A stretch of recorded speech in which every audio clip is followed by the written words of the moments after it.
Welcome to the YouTube Creators Hub podcast, where we help you conquer the internet one video at a time. We cover everything from how to start a YouTube channel to how to make a video go viral. And now, here's your host, the one and only Dusty Porter. Hello and welcome to this week's conversation on the YouTube Creators Hub podcast.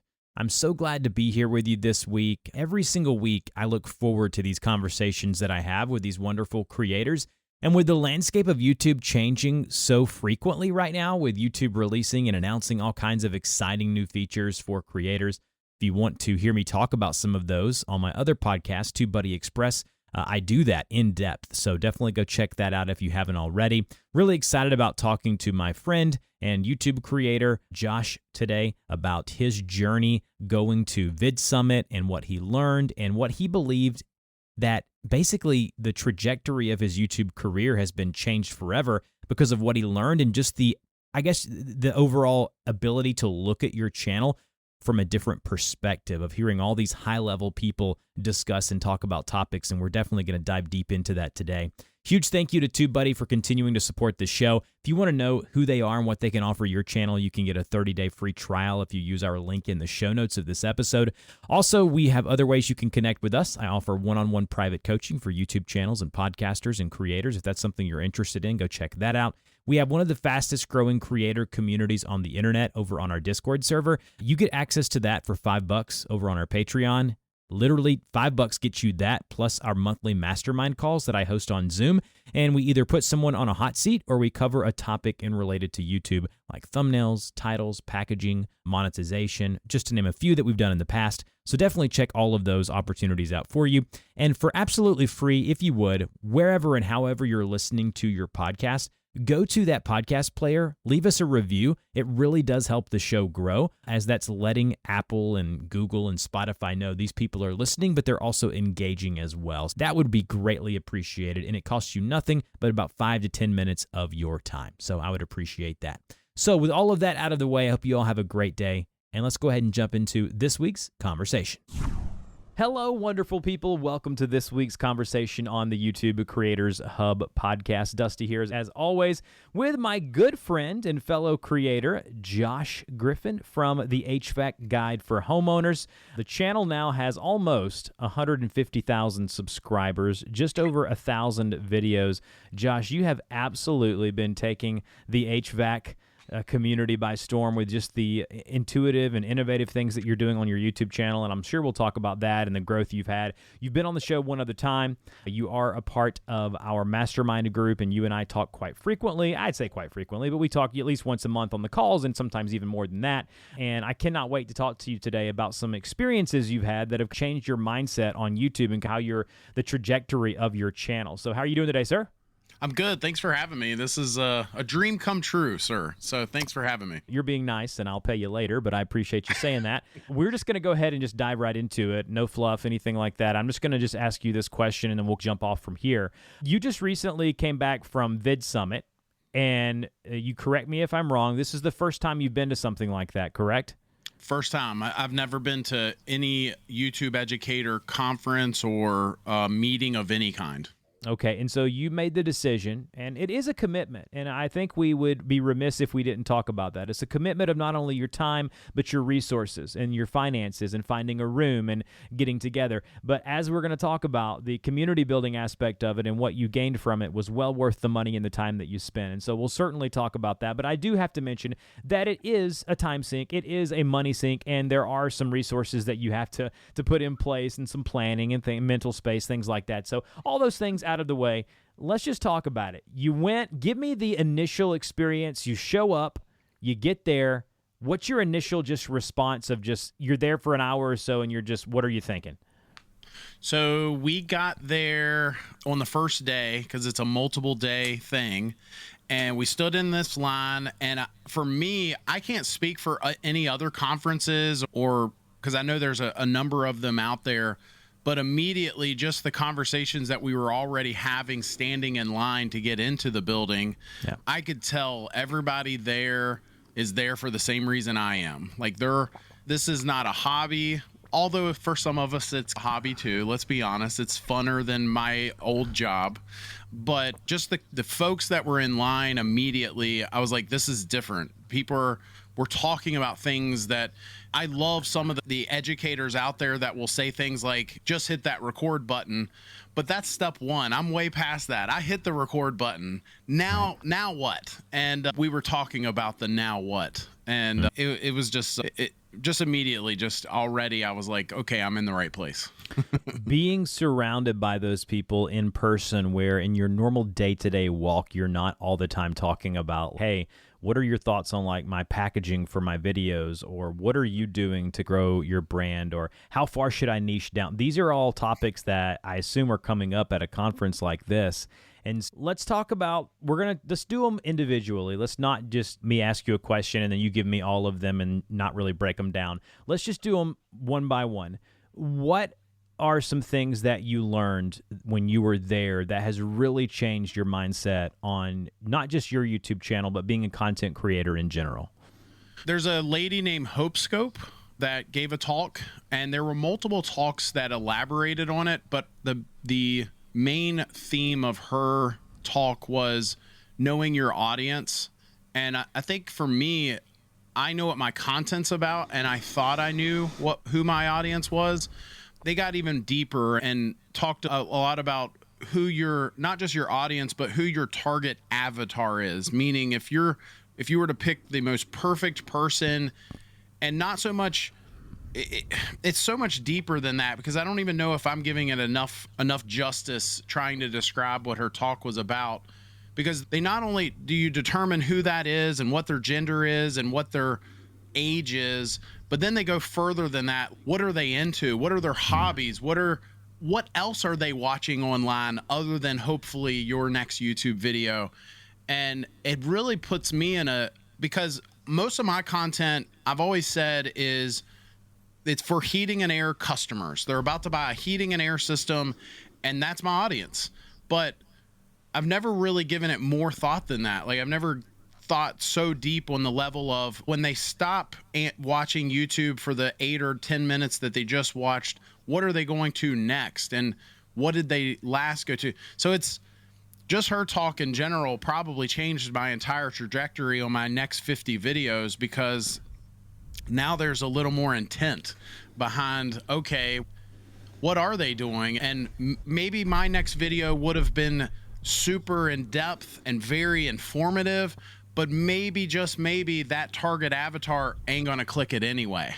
And it really doesn't even matter how informative that next video is going to be, because it wasn't going to appeal to them enough to even click it. And so it just shifted everything for me on that front. So let's speak on just specifically relating that to your channel.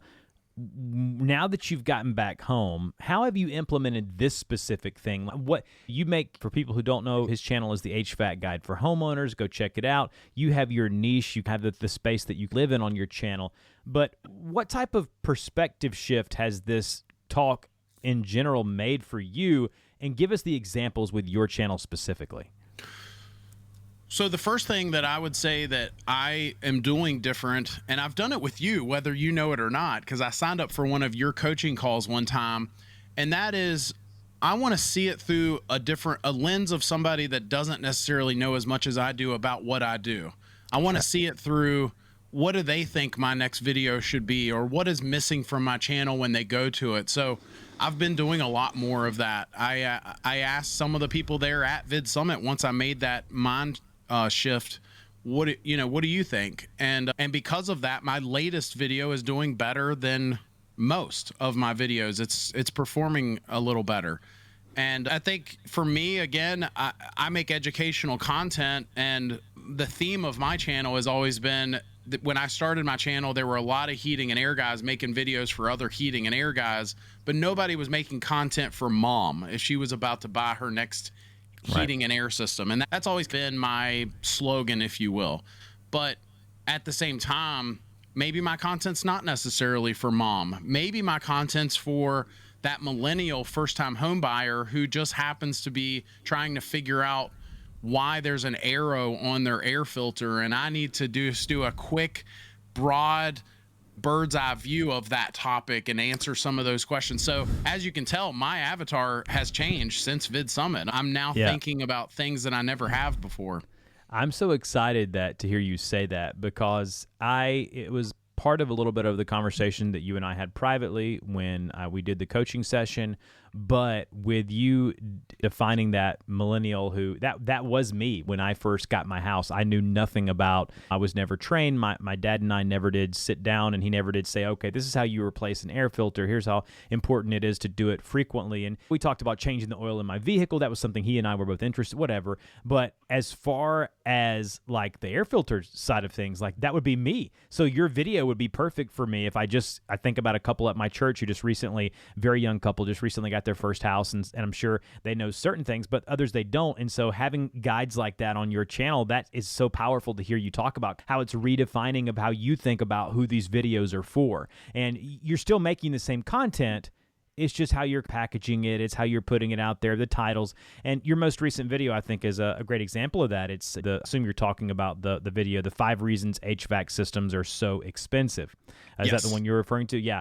And so it's got a great thumbnail. And for people who don't know much about heating and air, like, why are they? I know what it does for me. So again, you're breaking it down, knowing who your audience is, and I love that. I would encourage people listening to this to really think about your audience and what they do after they click off one of your videos, or what they do before they click on one of your videos. And what people don't realize is that this will help their monetization, right? Would you not agree with this? This is going to help you make more money, not only with the ad program, but with sponsors. And when you can really hone in who you're reaching and who you're getting in the box when they're watching your video, that's a very important and powerful thing. Okay, that's one. We talked about her call. Now, what's the next one? Was there something else after that? So one of the cool things that Vid Summit does is they have multiple rooms. And so you can almost, when I was a kid, there were these books called Choose Your Own Adventure. I don't know if you ever saw those. You could choose if I'm going to take the mountain or the valley, and then it would say, okay, flip to that page. And so the entire book could be different for you versus me, because maybe you took a different option than I did. So Vid Summit, there's different rooms, there's different breakout sessions. And so I can't speak to every session, obviously. And so one of the sessions I did was on contracts with a potential sponsor. And that changed everything for me. I learned what the word perpetuity means, and that maybe I don't want it in every contract or any contract. And I feel like I'm probably, I would like to think, a little smarter, a little sharper than the average bear. I've always had lawyers involved just to cover me, but I went back through a contract that I hired a lawyer, I signed to the contract, and now that I'm learning some of these things, there's probably some verbiage that I didn't even want in there. And I even had a lawyer look at it. So that would probably be another one I would throw in there, is they focus on more than just the videos themselves, but maybe as YouTube as a business and some of the things we need to be making sure we're making good business decisions on.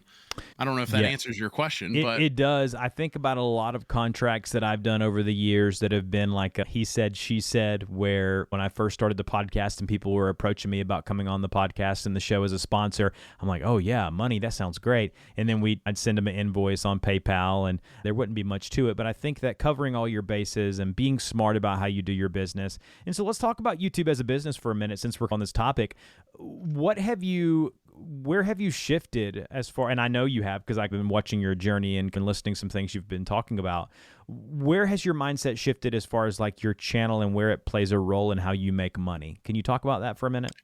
I don't know that Vid Summit alone made a huge shift in that manner. I will say after that class, I have turned down 3 different sponsors for different reasons.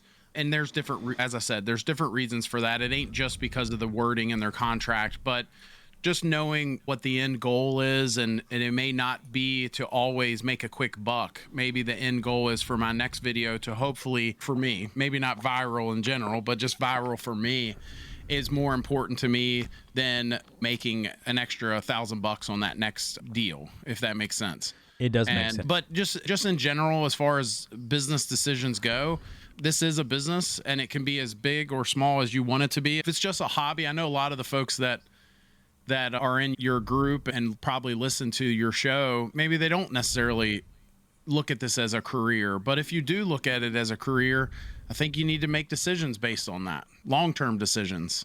It's a marathon, not a sprint. Yeah, I think that no truer words have ever been spoken on this show. It certainly is a marathon. How are you dealing with sponsors just as a whole? Can you talk about your full, something you and I listened to our last episode that we did from back when we did that first one way back, and we didn't talk about this, didn't cover it, because at the time, I'm not quite sure you were doing much sponsor stuff. I think this is a new thing, not new, but it's a newer thing for you, new development. And so what are some kind of tips or maybe some things that you've learned from your failures of dealing with sponsors, of advice? And we're straying away from Bid Summit now, so this is more just what's going on with your channel. What are the, not really pros and cons, but what are the tips and tricks of dealing with sponsors and how to do it the right way? I think that, number one, it's okay to say no, right? I would go into almost every single negotiation with the thought of, I could just possibly walk away from this. Yeah. So for example, for me personally, I can't speak for all creators, but if there is language in the contract that is uncomfortable, that's already a red flag. If that company has language in their contract that doesn't have my best interests at heart, that automatically does not line up with my values. And because of that, I may not even work with you because of that now. Now, again, that's maybe just me personally. Maybe there is something to be said for negotiations and redlining a contract and so on. But that's probably the first thing.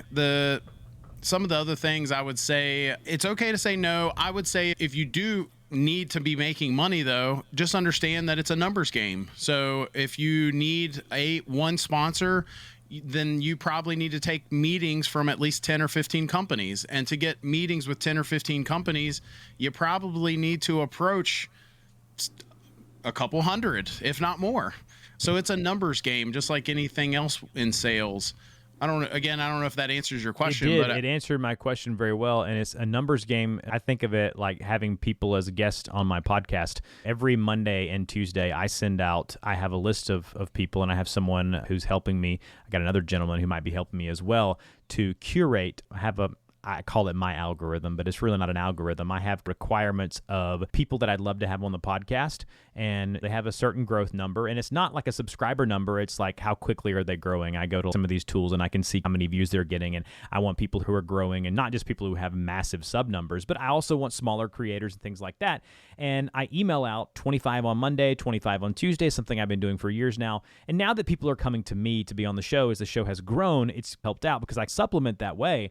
But it's a numbers game. I may email 50 people, but only 2 or 3 get back. Now, there are some weeks where I email 50 and I get, like last week, I got 13 responses. So it really just depends. It is a numbers game. Now, I do want to ask you this, Josh. As far as like view count requirements, like people ask me all the time, how big do I have to be to get sponsors? And I think you're a great person to ask about this, because being in the education space in a specific niche like the heating and air area, some of your videos are going to get more views than others because of the nature of the video, right? Like you're doing these secret tips and tricks videos and things that you need to know as a contractor. Those may get really high views. Evergreen content like how to change your air filter may get a ton of views over 6 or 7 years, but your normal everyday average video may only average 5, 10, 12, 15,000, whatever it may be. So how many views, or like, is there a metric, or should I be looking at demographics? Give me the breakdown of what I should look when I'm approaching a sponsor. I think it's a really good question because obviously if you don't have a huge following, that plays a role. And I don't feel like I do. I feel like I'm just still getting started. That said, I think that should be part of the conversation. So for me, when I approach a sponsor, my goal is not to land them as a sponsor. My goal is to land them on a discovery call. And then on that call, get some of their expectations and just get a feel for where they are. I think if their expectations are either unreasonable or you can just already tell that they're going to be tough to work with, is that okay to say? Mm-hmm. Then that should affect your pricing. That should affect whether you even want to work with them, in my opinion. Mm-hmm. From the get-go, again, from the very first moment, I'm looking for a reason to not work with them. And that's okay. I would much rather say no to that one and still have enough time in my calendar to fill with the next good one than to, again, make a couple bucks, but just not enjoy the experience of working with them. Yeah. Over the years, I have turned down many a sponsor just off of the initial kind of vibe, I guess would be a good word that I got from the initial phone call of, man, yeah, I may make $1,500, which is $500 more than I would make early on in my YouTube career or podcasting, whatever. But man, I can already tell it's going to be a thorn in my side if you can just get that feeling, right, of what's a good company. And also speak on just like trusting the product and like knowing that your audience is a valuable asset for you and promoting things with sponsorships that you not only approve of, but that you might use yourself, or valuing the trust that your audience and yourself have built along the way. The very first sponsor that ever offered me what I would call, I don't want to say life-changing money, but more than a hobby money. The very first one I ever said no to, I only said no to them, not because I didn't necessarily dislike their product, but I wasn't sure that they were the best at what they do. And so for me, I want to align that if you see me talk about a sponsor on my channel, they're the best. Like, they're going to be the best at what they do, usually, for the most part. And so I think that your reputation is a part of that. I think one good example of that is a few years ago, that FTC where that guy was crazy and a bunch of celebrities were paid to work with him. Yeah. Obviously, they did not do their homework, and to me, it hurt their reputation. Most of those types of folks could probably bounce back from it. But if you're seen as an expert, a subject matter expert for your niche, and then you go ruining your reputation, I'm not sure you're bouncing back from that. So again, I think it's a whole lot easier to say no than ending up in a courtroom a year later. And I'm probably being extreme on that. Maybe a courtroom's not the place you're going to end up, but your channel could stop growing. It's easy for people to hear us say this and they're like, oh yeah, they have sponsors and they've made money. Like, I always try to think about it from my audience perspective of someone listening to this, like on their walk, and they have a small channel or they started a channel, or they may be a large channel and they haven't dabbled in sponsorships yet. But I truly mean this when I say I've turned down way more sponsorship offers than I've accepted. We're talking tenfold, right? Because you really have to value that relationship that you have. I can't tell you how many AI companies are approaching me right now. And there's a couple of sponsors that I have taken AI-wise for the podcast, but it's because I believe in them and I've spoken with the founders, and these are people who I believe have the betterment of the creators in mind for my niche. And so I just feel like it's so important to know as a creator where you stand and the trust that you have, and to not take advantage of the people, to not take advantage of their time or money. You take advantage of one of those or both, and you're really going to ruin something. You're going to rub somebody the wrong way. You want to mess with someone, mess with their time and their money, and it's going to mess with some people's, they're not going to have a good taste in their mouth. So completely agree with you there. So there are some changes coming to YouTube. They announced some at Vid Summit that week, and they've announced some recently as of the past week in extending short form content to 3-minute style shorts.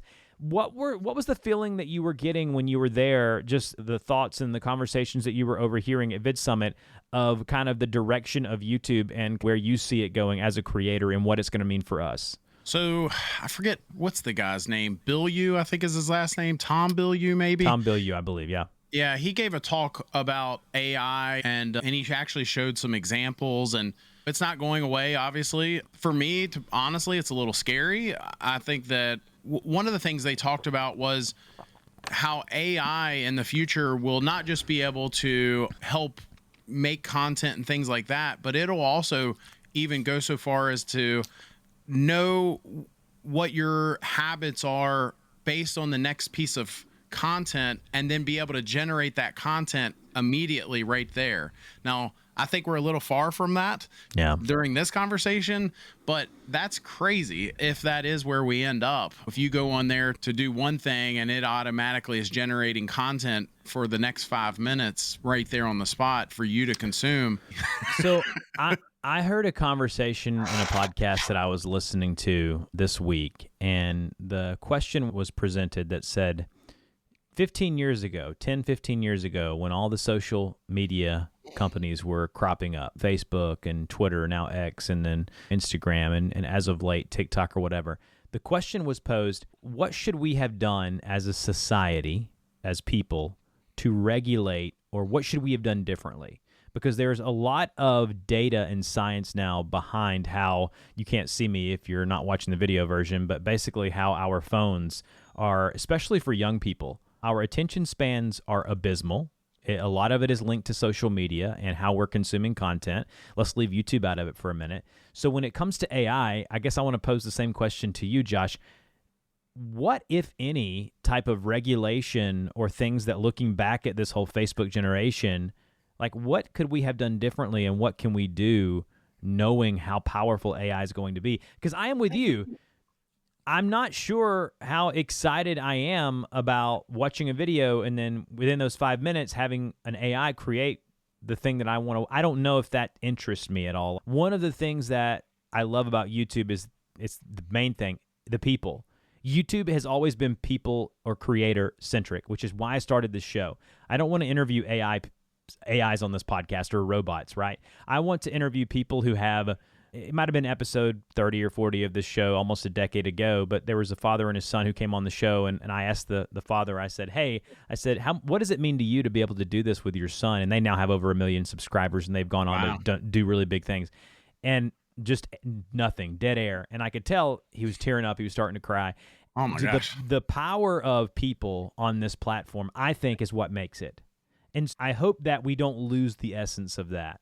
And I do see that there were some things that I wish we would have done as a society with social media. And I see what it's done to young people. I see what it's done to kids who now have iPads and YouTube Kids and all these things that they're constantly inundated with notification after notification. We forget just what matters and what should take precedent. So for you, the creator, talk about both sides of those things. And what do you think we should do knowing that AI is this big ball rolling down a hill and we're not going to stop it? Whew, that's a lot to unpack right there. It is. What we could have done differently, honestly, I'll just tiptoe around that, because I think part of this is it doesn't really matter what we would have done differently, because here we are, right? Yeah. And so here we are. And I think moving forward, I can't speak for all audiences. I can't speak for everyone that consumes any sort of content, but I can say personally that if I come across a piece of content that I know is AI generated, or I know is acting. So like I see these prank videos that'll pop up on my feeds sometimes. And if I can tell, or at least I think they're acting, then I usually will, number one, skip them. And I've even blocked people because of it, because that's not why I'm there. And I think that at the end of the day, why are people on YouTube? They're there for 3 reasons. They're either there to be entertained, they're there to get value in some way, or they're there to learn something. And as long as you're fulfilling one of those 3 things, regardless of how that content is generated, then, you're going to win. And so I can only speak from personal experience. I think there could come to a point where it's going to be hard to discern what's AI generated and what's not. And that's the scary part, right? Yeah, that is the scary part. Someone who has kids, and someone who we're already seeing it with celebrities doing deep fake videos, and all of these things make me want to go back to that old blocky interface of YouTube when I first started, I can still see the old interface. And I know it makes me sound old, but I worry about the younger generations, the type of content that they're going to be. I don't know. It just feels so watered down. And I feel like YouTube as a platform has done a good job thus far. I'm saying thus far. You could be listening to this later on and this not be the case, but doing things like providing the AI software or AI ability to have backgrounds for your vertical video that they're going to do. Like, all these things sound really cool, and they're supplemental. They're not something that's going to be the replacement.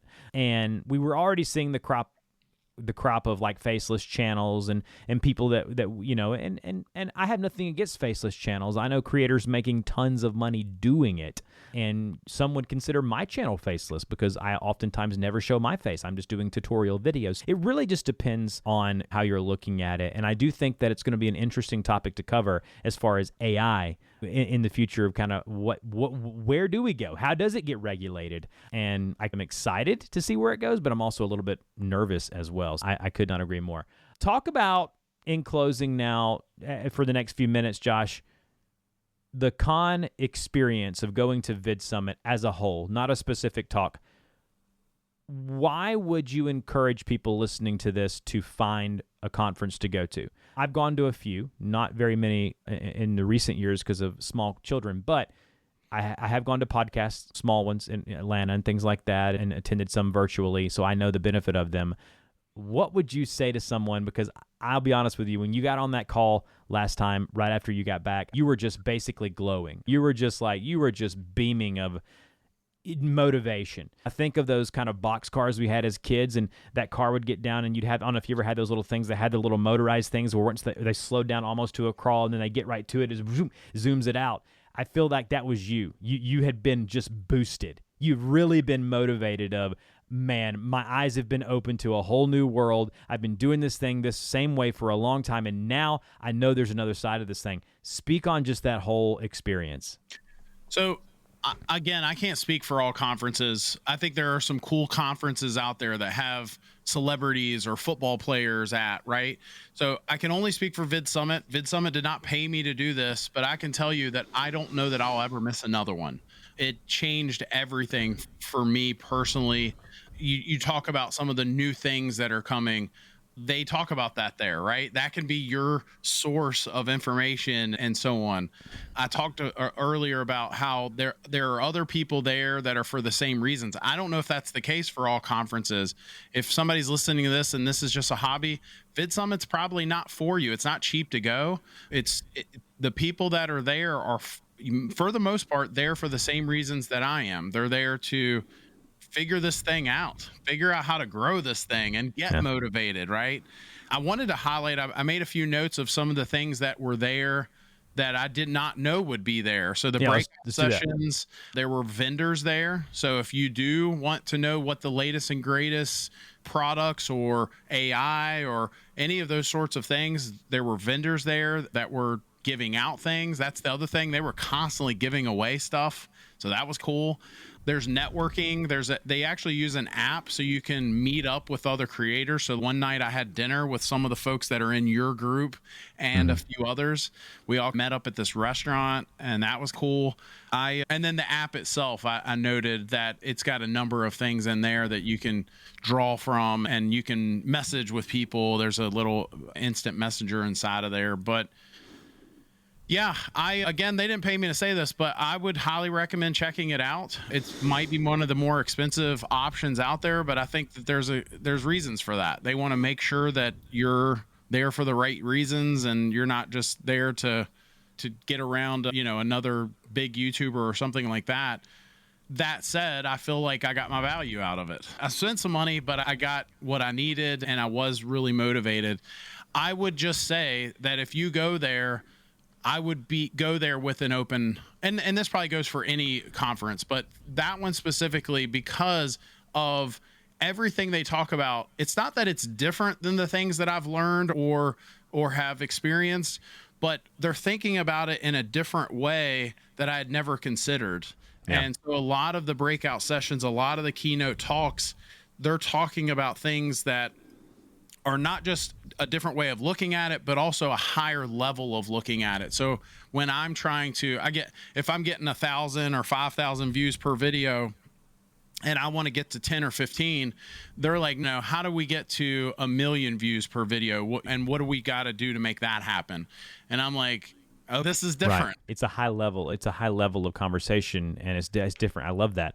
And oftentimes when I talk to people who come back from conferences and things that they've experienced, it's the hallway conversations or the restaurant conversations or whatever it may be of these people that it's invigorating and motivating when you talk to people who are doing what you're doing, and it's just so motivational of just having back and forth conversations about YouTube, about content creation. It is really powerful. Yeah, absolutely. So, there was a lot of that too. One of the guys I talked to told me that he was out in the hallway more than he was in the rooms, and just having some of those conversations. And again, they're there for the same reasons you are.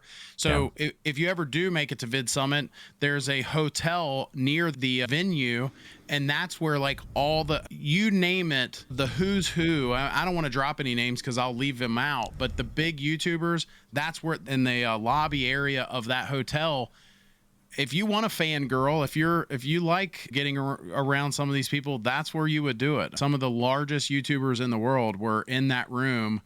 And I'll be honest with you, I was fangirling a little bit. Colin and Samir were there. That's one name out there. So that was just kind of pretty. Colin and Samir, they've got a great show, a good newsletter, and they're a great resource for creators. Sometimes it's a little bit much for me, some of the stuff that some of those guys talk about, just because a lot of it is blurring the lines between YouTube and Hollywood at times now. And I'm so into the individual content creator of kind of what people can do on YouTube. I love that aspect of what YouTube provides those people, that sometimes that line blurs a little bit, and I love what they're doing for that top level of creators. Again, big praise for Vid Summit in particular, and hopefully we can encourage people to go, and I want to go in the future as well, to get to really sit with my community, and because we've built a community here, and to see those people get together, it was emotional for me, and to have you send me that picture, it was really neat. But hey, listen, Josh, I appreciate your time today. I want to close with this. YouTube is changing. There's a lot going on, and with everything, what would you leave the creators as you leave the show? What's top of mind for you for your YouTube channel going forward, the end of 2024 into 2025? So I'll say this. There were people there at Vid Summit that had 0 subscribers a year or two before that were there with millions. And so I think that the opportunity is there. I think that I hate when people say, oh, there's never been a better time, because maybe that's cliche and maybe it's disingenuous, but I do still think it's a great time. There are people that now that they've figured out the formula, they're starting channels from scratch with what they know now and growing exponentially. And so that alone just shows you it's not too late. The opportunity is there. And I would just encourage anybody that's maybe thinking about it or just getting started that, man, just go for it. And you're going to look back and be like, oh my gosh, thank goodness I did. Why didn't I do it sooner? Yeah. I did something, speaking of AI, and I thought this was a really cool thing, and I'm going to end on this, and I think you'll think this is neat too. I took all of my previous podcast episodes and their transcripts using a tool, and I put them in this kind of large language model, which is just a version of an AI, and I basically asked it a bunch of questions. And one of the questions that I asked it, I said, the prompt was, I often ask my guest, what is something that you wish you would have known sooner, or whatever, getting this far in your YouTube journey?